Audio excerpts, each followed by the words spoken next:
Hello students, मैं मुकेश पांडे। आज मैं आपको क्लास 12th का जो स्टेंजा है माय मदर एट 66 का जो इम्पोर्टेंट है उसे कराने चल रहा हूँ। आप इसे समझ लीजिए। Where was the poet driving to? कवित्री कहाँ जा रही थी? तो कहेंगे कि the poet was driving from her parents home. कवित्री अपने माता पिता के घर से टू कोचिन, कोचिन को जा रही थी। और ड्राइविंग का मतलब कार चलाते हुए जाना, ठीक है। Who was sitting beside the poet? कवित्री के बगल में कौन बैठी थी? तो पोएट्स मदर, कवि की माँ, वाज सिटिंग बिसाइड हर, उनके बगल, बिसाइड का मतलब निकट, उनके निकट बैठी थी, ठीक है। अब आप देखिए कि how did the poet describe her mother's face? तो किस प्रकार से कवि ने अपने माँ के चेहरे को बताया? The poet described her mother's face, कवित्री ने अपने माँ के चेहरे को बताया एज पेल, पीला, एंड एसन, और मुरझाया हुआ, लाइक दैट ऑफ क्रॉप्स, लाश की भांति। तो कवित्री ने लाश की भांति पीला और मुरझाया हुआ अपनी माँ के चेहरे को बताया, ठीक। अब नेक्स्ट देखिए कि what painful thought came to the poet's mind?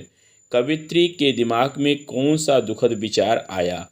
तो the painful thought that came to her mind, वह दुखद विचार जो उनके मन में आया, वाज दैट, यह था कि her mother looked very old, उनकी माँ बहुत बूढ़ी दिख रही थी, एंड माइट डाई सून, और वह जल्द ही मर सकती थी, ठीक है।